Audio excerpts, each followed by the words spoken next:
Hello and welcome back to other video cricket inside with Hritik. और एक must win game था मुंबई के लिए। जिस तरीके की वो टीम है, जो उनके पास प्लेयर्स हैं, पर जितना तगड़ा वो खेल सकते हैं वैसी परफॉर्मेंस आ नहीं रही थी मुंबई से, और वो रिफ्लेक्ट कर रहा था उनके कॉन्फिडेंस पे भी।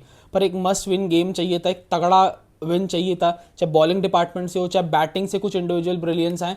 उसकी वजह से भाई उन्होंने 99 रन से जीटी को हराया। जीटी लास्ट के 2 मैच बहुत अच्छा करती आ रही थी। जैसे मैं बोलता हूँ कि भाई ये टॉप ऑर्डर हैवी साइड है, जैसे इनका टॉप ऑर्डर कोलैप्स होता है मिडिल ऑर्डर के पास कोई मौका नहीं होता कि वहां से गेम बचा भी ले। शुरू से अगर मैच की बात करें तो भाई टॉस जीता, शुभमन गिल ने बॉलिंग प्रेफर करी और वो फैसला काफ़ी बढ़िया साबित हो रहा था। भाई 3 विकेटें उनकी भी पावर प्ले में आ गई थी, बहुत अच्छी बॉलिंग करी। रबाडा ने एक हरियप करके आउट करा क्विंटन डिकॉक को, सिराज ने बहुत अच्छी बॉलिंग करी। भाई 2 डेब्यूटेंट खिलाए मुंबई ने, क्योंकि रोहित शर्मा अवेलेबल नहीं है एज ओपनर, तो उन्होंने एक विदर्भा को ओपनर खिलाया, दानिश मलवेरा, और उसके बाद क्रिस भगत को खिलाया, एक फास्ट बॉलर पंजाब से। तो फैसला जीटी का अच्छा साबित हुआ।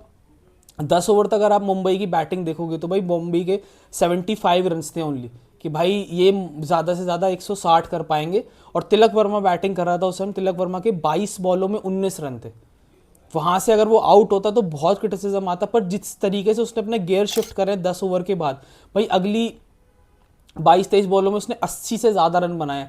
जिस तरीके से उसने फास्ट बॉलर्स को स्पेशली चार्ज कराया ना, चाहे आप अशोक शर्मा को ले ले चाहे प्रसिद्ध कृष्णा को ले ले। प्रसिद्ध कृष्णा 10 ओवर के बाद गो टू बॉलर होता है जीटी का, कि भाई आएगा और विकेट लेगा। जिस तरीके से उसने उसको चार्ज कराया ना, उसकी शॉर्ट ऑफ लेंथ बॉल को जिस तरीके से उसने खेला, चाहे उसका कट देखो चाहे पुल देखो, चाहे वो 2-3 शॉट पैडल होके मारे कि वो झुका और उसने पेस को यूज करते हुए फाइन लेग के ऊपर से शॉट्स मारे।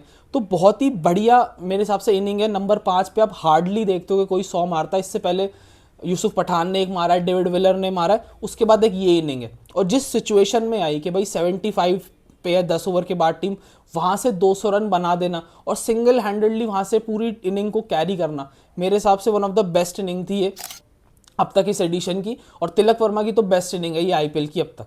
और नंबर 3 पे भाई नमन धीर। भाई अगर ये टीम बहुत अच्छा कर रही होती, सूर्या भी रन बना रहा होता, रोहित शर्मा भी इस टीम में होता, तो शायद ही नमन धीर को इस पोजीशन पे मौका मिलता।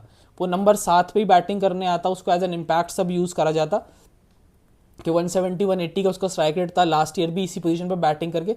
पर जिस तरीके से वो स्टेप अप कर रहा है अपना गेम, लास्ट ईयर भी लास्ट मैच में पंजाब के अगेंस्ट वो नंबर 4 पे आया था, वहां उसने अच्छी बैटिंग करी थी। आज वो नंबर 3 पे आ रहा है, अब भी उसने अच्छी बैटिंग करी है।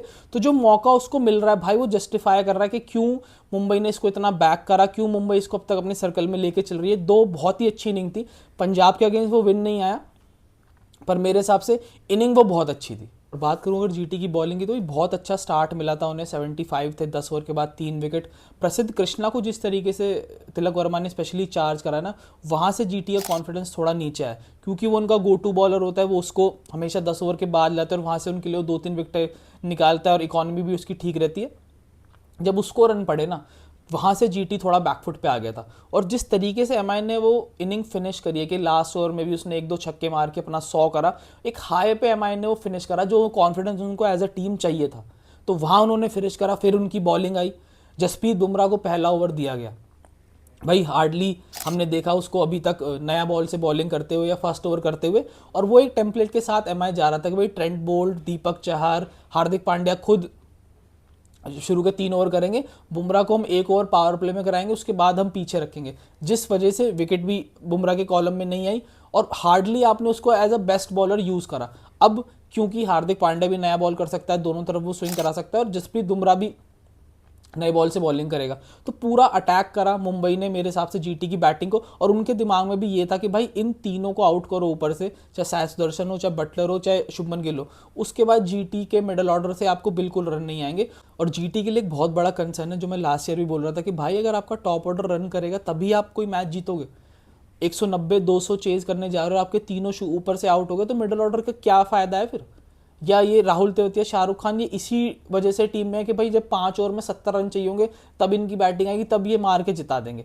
उसमें भी कोई टॉप ऑर्डर का बैट्समैन अगर 15 ओवर तक खींच गया मैच तो खींच गया, उसके बाद हमारी बैटिंग है। भाई आपका टॉप ऑर्डर जल्दी आउट होगा तो आपको ये रिस्पॉन्सिबिलिटी लेनी पड़ेगी रन बनाने की। राजस्थान के साथ भी यही हुआ था, उनके भी 9 रन पे 5 विकेट आउट थे, तो उनके मिडल ऑर्डर ने कम से कम उनको 150-160 तक लेके दो गए। अब मैच क्लोज ले जाने का तो सोचो, हार्डली कोई कंट्रीब्यूशन आता है किसी ऐसे मैच में, चाहे शाहरुख खान हो चाहे राहुल तेवतिया हो।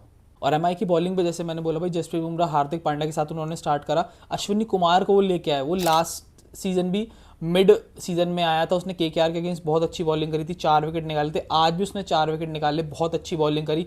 अल्लाह का सनवर मिचेल सैंडनर ने बहुत अच्छा पेस वैरी करा, सैंडनर ने 71 73 से लेके 88 89 तक की बॉलें डाली, तो बिल्कुल गेस में रखा जीटी के बैट्समैन को। और उसके बाद अल्लाह का जनफर जिस तरीके से वो उसको पावर प्ले में यूज़ कर रहे थे कि भाई नया बॉल करा लेगा, उसके अलावा उन्होंने उसको एज अ स्पिनर की बॉल थोड़ा पुराना हो, थोड़ा उसको ग्रिप मिले, वहाँ उसे यूज़ करा और थोड़ा बहुत बॉल उसका टर्न भी हुआ।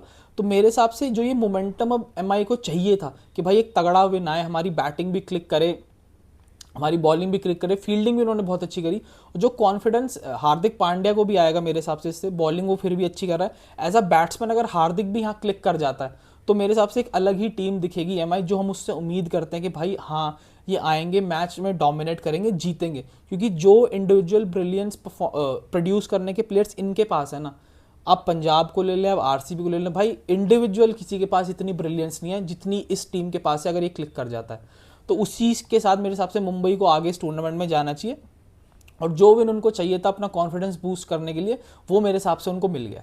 तो ये था मेरा एनालिसिस इस मैच का। आज एसआरएच का और डीसी का मैच है हैदराबाद में।